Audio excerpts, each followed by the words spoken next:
So I've been enjoying your tweets just in general, Clint. You are one of my favorite follows on Twitter, and I really Well, don't. thank you. The viewers can tell you I don't really say that to anybody. And your tweets are very informative. It's like my own little news channel. I But love it. I also it helps me stay abreast of what the libertarians are up to, what the thoughts are. Are the libertarians? Are we happy with Trump? Are they not happy with Trump? I appreciate that you are still, even all along the election season, you were like, I'm voting for him, but this doesn't mean he gets my seal of approval on Right. everything. You're not afraid to still be critical of him on certain things, namely, warp speed and other Yeah, issues. But exactly. generally, how are the libertarians feeling so far?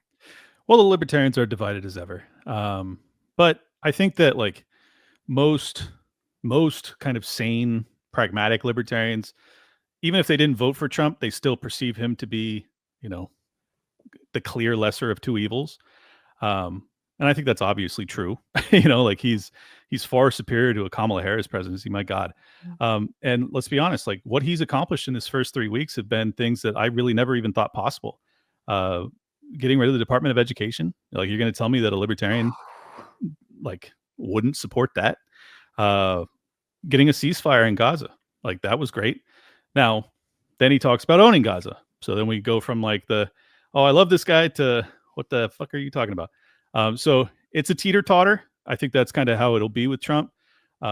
Libertarians, broadly speaking, are free market traders, so we're not fans of tariffs, as tariffs are in fact taxes. But if he's using that as a negotiating tactic to try and secure the border or to diminish tariffs that are being applied to our economy from these foreign countries, is that not a net good? Well, the answer is yes, it is. So, it's a mixed bag, but I still believe that as of now, he's the best president in my lifetime. So that's also a Oh, very low easily. bar. It's a very low bar, but he's doing all right. Me too, since I'm only still in my 20s, of course. Yes, Best president of my lifetime. that's right. I was listening to, gosh, I don't know if it was Morning Wire, which is a little ditty that the Daily Wire puts out, a little ditty podcast in the mornings. They were explaining that, Trump didn't mean that he would own the Gaza Strip. It would just be like, well, if Hamas is not in control anymore, someone's going to have to be in charge of, I guess, like developing all that beachfront property, and that would ultimately kind of fall into the responsibility of our country. So I don't know. Maybe he doesn't mean like Well, it's not like going to become another state or something. yeah, I'll steel man it. I mean, the steel man is that it's just a negotiating tactic, and that the Arab nations, Egypt, Turkey, some others in that area, don't want to actually take ownership of it. They don't want to be responsible for the rebuild, and they certainly don't want to assist with ethnic cleansing to get the rest of the Palestinians off of that land to assist Israel. They certainly don't want to do that. And I might add, not just for principal reasons, but also for tactical ones. Like it would be very bad. The domestic populations are huge supporters of the Palestinians, and they would probably overthrow their governments if they were to assist the Israelis in getting rid of these people. So they're in a really tough position. So I think that's probably what Trump is doing. But the fact that he's tripled down on it concerns the hell out of me, to be honest. This is a little clip. This was from his plane, I believe, Air Force One. Uh, I think it was. Today is Gulf of America Day. How exciting! I think that's going to be a tourist attraction this year. I'm committed to buying and owning Gaza. As far as us rebuilding it, we may give it to other states in the Middle East to build sections of it. Other people may do it through our auspices, but we're committed to owning it, taking it, and making sure that Hamas doesn't move back. There's nothing to move back into. The place is a demolition site. It'll be, the remainder will be demolished. Everything's demolished. I mean, you can't live in those buildings right now. They're very unsafe. But we'll make it into a very good site for future. Yeah. Could this just be some kind of a, not negotiation, but is he saying this to get other people to move in such a way that he actually wants? Yeah, I mean that's the best answer as to what he's doing here. But the fact that he's done it now 3 times in the past week is like, oof, I don't know. Look, just from a pragmatic position, I think everybody can realize that the Palestinians are not interested in leaving that land. If they were, they would have left. The Israelis have been trying to get them out of there for a very long time, decades, in fact. They just went through basically year and a half, year and 8 months, 9 months, whatever it is now, of just brutal bombardment. And they still have a fighting spirit and they still want to stay there. Most of them still don't want to leave. So for Trump to just say, yeah, we're going to own it. Like, do you think that Hamas is leaving? No, they're not. So what is he really saying? He's saying that we would have to basically invade, boot people out. Yeah, and conquer it. And I don't know about you, but after the last 20 years of the war on terror, I have zero interest in putting any of my, countrymen in harm's way to take over 1 inch of the Middle East. So that's my position. How about Clint? We just send the trans military over, and that way they can prove how competent they are, and we also can just send them away. That's a fair compromise offer, and I think that it might be considered hate speech for me to agree with it. So, these are just jokes, people. Of course, they know me. Look, I don't know that our Navy SEALs could really handle, taking over Gaza. Gaza is a problem, and the IDF is a serious fighting force, and they just struggled with it for the past year and a half. So I think this is delusional. I think it's posturing. I think it's negotiating, and I think that it's very unpopular in America. So I don't think Trump will proceed with it. But just to be safe, I'm still putting it out there. Don't like this. I believe you, Clint. I took several Krav Maga classes in a Groupon several years back, and they were tough. I got my ass kicked. My legs were swept. I was on the floor. So I would not want to tangle with these folks either. IDF ain't no joke. They are all taking Groupon Krav Maga. Eric Heffelfinger, I'm fine with the business development in Gaza. Perhaps it will help solve some of the conflict, but owning it is ridiculous. Yeah, look, I'm not interested in funding it at all. Not because I don't care about those people. I do to a certain extent, but we are $37 trillion in debt. We don't have any money to give to people. This is absurd. Every penny we send to the rest of the world, we're borrowing. So stop. That's the only answer here. If other foreign countries want to intervene to assist these people, which they ought to, because they're actually their neighbors, and I'm sure that they would like to see peace there, well, then they have all the, real impetus to do so. We don't have any real impetus to do so, aside for the fact that Miriam Adelson donated $100 million to Donald Trump, and that would be very good for Bibi. Yes, it would. You know what was surprising to me, but maybe not to you because you're up on all this stuff, that Trump pardoned the Silk Road guy. Oh, I'm definitely not surprised by that. You want to know the backstory on that? Yes. Okay, so I know Lynn Ulbricht. I've only cried on my show 3 times, and 2 of them were when she was on my show. So, what was the third time? I was talking about the importance of fatherhood.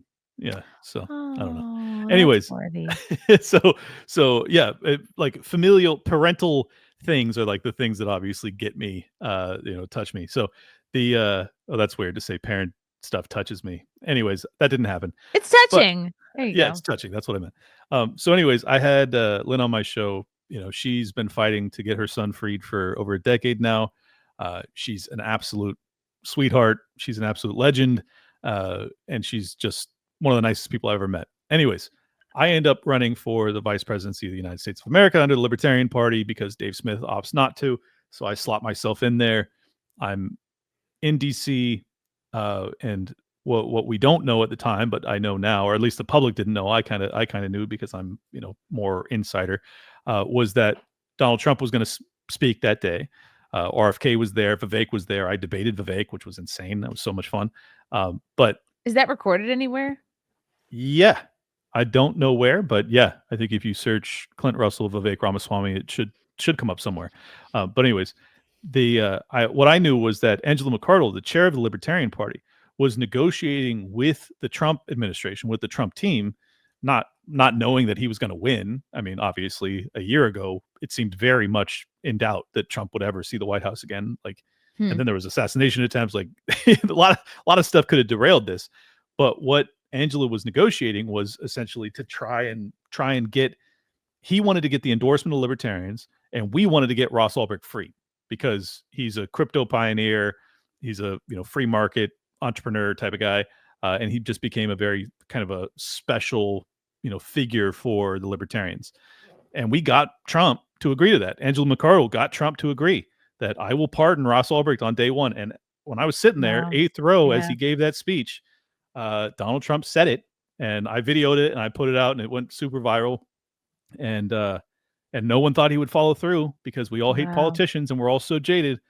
Sure as shit he did. 36 hours into his presidency, he released Ross Ulbricht into the arms of his loving mother, and it was one of the most beautiful things I've ever experienced in my life. And the fact that I got to play even a tertiary role in that was the most gratifying experience I've had in politics ever. Yeah, it just and I've had Angela on in the past to talk about this, and the times I've heard her talk about it seems so hopeless, and sure did. There's just so many sort of like political prisoners where you're like, well, they're just fucked, and what can anybody do? But Trump did so much better than that, though, because it's not like he just freed Ross. He freed almost, I think, all but 5 or something of the J6ers are free now. I mean, it's amazing. It really did so much to heal the damage that our country suffered over the past 4 years. And I'm so appreciative of it. I took a lot of flack, particularly since I was running for the VP slot in the LP when I decided to come out and declare I was going to vote for him a few weeks before the election. But I don't regret it. I think it was probably the best political decision I've ever made. Yeah, definitely. What do you think, Clint, Trump would have to do to kind of mend fences with the people like yourself who are very upset still about warp speed and I think the jabs and the lockdowns? I think to a certain extent he's doing it. Like the Doge stuff is huge. I think really the big thing is going to be, does Bobby get confirmed for HHS? He wrote The Real Anthony Fauci. He wrote the book on Anthony Fauci. I've read the book. He knows where the bodies are buried. He understands the unbelievable, nefarious nature of Anthony Fauci better than maybe anyone on the planet other than Anthony Fauci himself. He really knows what's up. So to have that dude take over HHS is about as big of an olive branch as you can offer me. So I'm thrilled about that. The hearings are supposed to happen in the next 48 hours. If he gets confirmed, and if you actually take the cuffs off of Bobby and you just say, go, dude, you're our pit bull. Go after everybody that's responsible for the creation of COVID, the lockdowns, everything. Go. Like, you want me to forgive you, Trump? That's how you do it. What can they do to Fauci? Because he's been sort of pre-pardoned by Biden already. Of course. And if you ask him, if you ask Fauci, he has no idea why he's been pardoned. Thank you, but I don't know what this is for. I think this is a very important thing for people to understand. That pardon goes back to January 1st of 2014 to December 31st of last year. That's an 11-year pardon. Now, let me explain for people that don't understand, why that's pertinent, why that's important. January 1st of 2014 just happens to encompass perfectly within a few months later that Hunter Biden, which is, by the way, the same pardon that Hunter got, was to January 1st of 2014 as well, was when he gets put on the board of Burisma, when the biolabs inside of Ukraine start to be utilized via Metabiota, which Hunter Biden is once again on the board of Metabiota, which Victoria Nuland, under Senate testimony to Marco Rubio, acknowledged that there was biolabs in Ukraine that she was concerned about getting into the hands of Vladimir Putin. So this is not woo-woo conspiracy stuff. And if you actually look at the duration of that pardon and you ask yourself, do you think this is all coincidental, that it just happens to go back to the Maidan revolution and everything that we were doing that was dirty in Ukraine? I don't think so. It's not woo-woo, it's Wuhan. It's well, I think it was, but that's the key though. I don't think it was just Wuhan. I think that we were working on this stuff in America. I'm blanking on the name of it. UNC Chapel Hill, Ralph Barrick.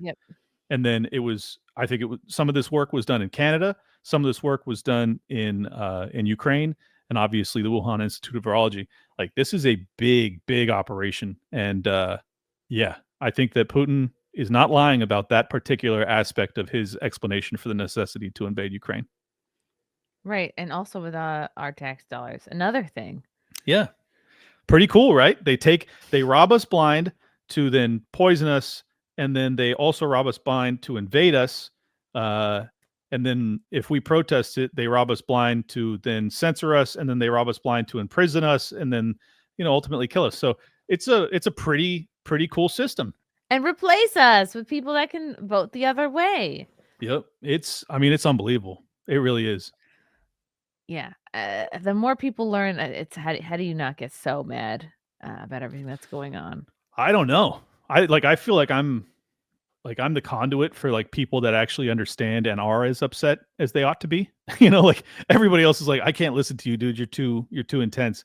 But I think like I am like the reason I've had any success as a podcaster is because people go like, I need someone to reflect my anger about what's happening. And I'm like, I share your anger. And I am also, your vengeance.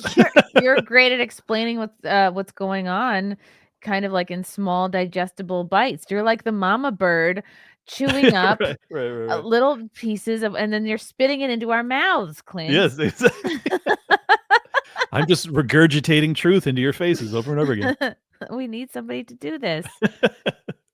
Love you guys. Thank you for the chats. Thank you for the comments. I will see you guys tomorrow. Bye. Bye. All right. Love you guys. God, I don't even want to leave. This candle smells so good. I don't want to leave. All right. Love you guys. Talk to you soon. Bye. Love you all. Join the Discord. Feet. Love you all. Wow. You guys are awesome. Love you, get it. Bye, guys. Bye. Now I'm really leaving. Love you. Bye.